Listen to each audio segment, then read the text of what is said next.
ఎట్టి పరిస్థితుల్లో వాళ్ళు సిటీ దాటి వెళ్ళడానికి వీల్లేదు. అన్ని చోట్ల సెక్యూరిటీ టైట్ చేయండి. ఒక్క అంగుళం కూడా వదిలిపెట్టొద్దు. Search immediately. తప్పించుకు తిరుగుతున్న రాంబాజ్ గురించి ఎవరికి ఆచూకీ దొరికినా వెంటనే పోలీసులకు ఇన్ఫార్మ్ చేయండి. అమ్మాయికుడు సార్, మా బావ తెచ్చాడు సార్. ఇంకా 1950 కాలంలోనే ఉన్నాడు సార్. శీలము మానవు అని పోరాటం చేస్తే సమాజం బాగుపడుతుందని పిచ్చి పిచ్చి కలడని కంటున్నాడు సార్. ఇక్కడ మనుషులు పీల్చే గాలి కల్తీ, వదిలే ఆలోచనలు కల్తీ అని తెలీదు సార్ మా బావకి. ఇక్కడ మేము ఉండలేం సార్, వెళ్ళిపోతాం సార్. ఇన్నేళ్ల నా జీవితంలో ఎంతో మందిని చూశాను. ఎవరెవరినో ఎదుర్కొన్నాను, ఎవడెవడితోనో ఫైట్ చేశాను. కానీ ఎవరికి భయపడలేదమ్మా. నెవర్ గివ్ అప్ మెంటాలిటీ ఈ టెంపర్ మూర్తిది. ఆ జంగిల్లో ఉండే జంతువులో మానవత్వం చూశాను, కానీ ఈ కాంక్రీట్ జంగిల్లో మనసుల్లో మాత్రం రాక్షసులను చూశాను. ఆ అసురగణం దాటి సాటి మనిషిని చూశా. వాడే కాలీఫ్లవర్. తనకు అన్యాయం జరిగితే నిజాయితీగా పోరాడాడు. అదమ్మా వాడి క్యారెక్టర్. ఎవరో పాప ప్రాణం పోతే సొంత చెల్లెల్ని పోగొట్టుకున్నట్టుగా బాధపడుతున్నాడు. అదమ్మా వాడి సెంటిమెంటు. అసలు ఈ ప్రపంచంలోనే రేర్ పీస్ అమ్మా మీ బావ.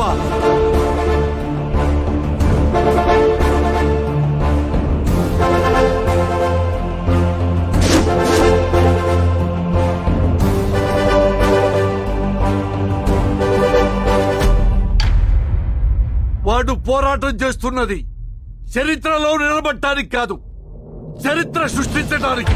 అన్నా, లాగు జారిపోతే టవల్ కట్టావు, పడిపోయే బిల్లని ఒంటి చేత్తో పట్టావు, ఓడిపోయే నన్ను గెలిపించావన్నా. ఆడనా, ఆడు. వాడిలా ప్రతి ఒక్కరూ ఉంటే కోర్టులు, కేసులు, చట్టాలు, తీర్పులు ఏమీ ఉండవమ్మా.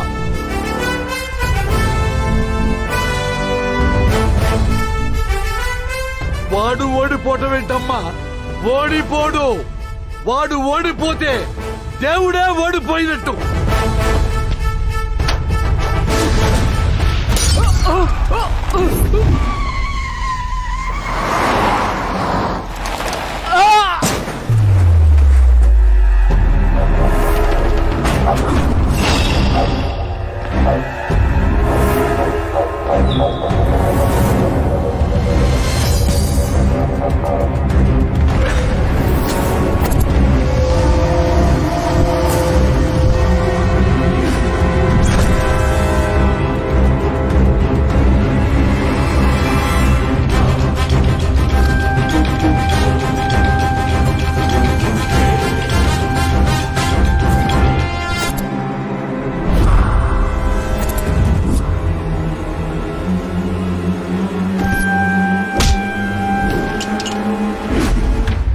వంశీయులు భార్యను తప్ప పరాయి స్త్రీని తాకకూడదు.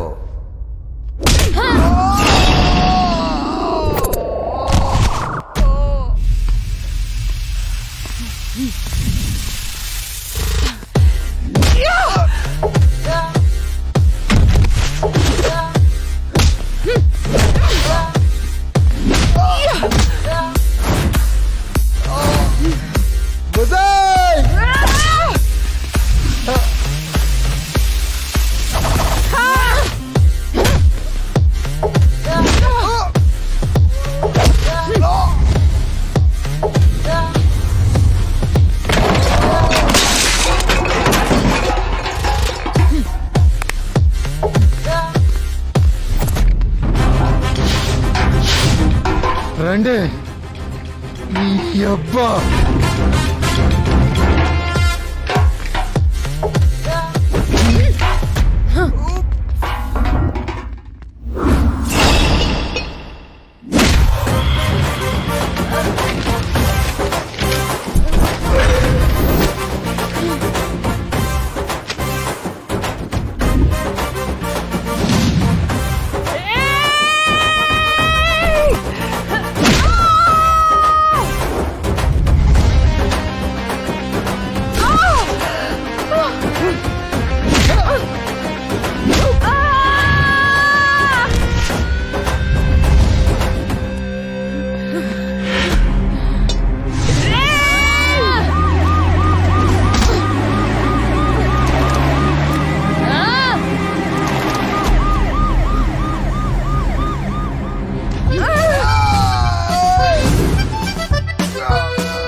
ఏం చేశామో మాకే గుర్తులేదు.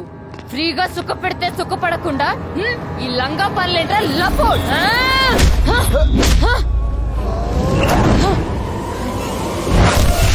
పిచ్చలు విడిగా ఎంజాయ్ చేసి మమ్మల్ని పిచ్చి కుక్కల్లా రోడ్డు మీద పడేసావు కదరా. అన్ని దిక్కుల్లో ఎంజాయ్ చేస్తున్న మాకు ఏ దిక్కు లేకుండా చేసావు కదరా.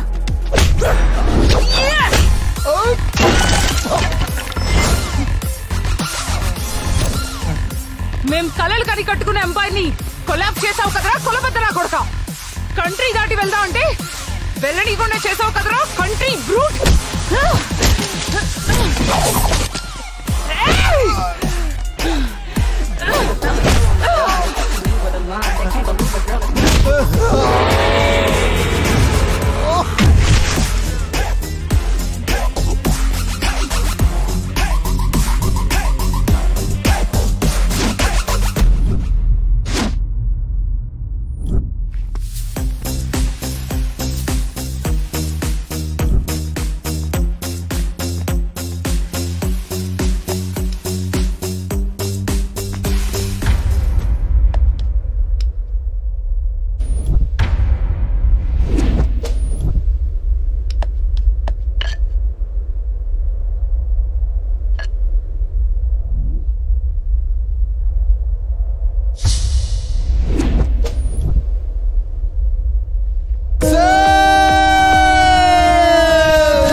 జనాల దగ్గర డబ్బులు దోచారు, అమాయకుల ప్రాణాలు తీశారు, ఆడజాతి మొత్తం సిగ్గుపడే స్థితికి దిగజార్చారే.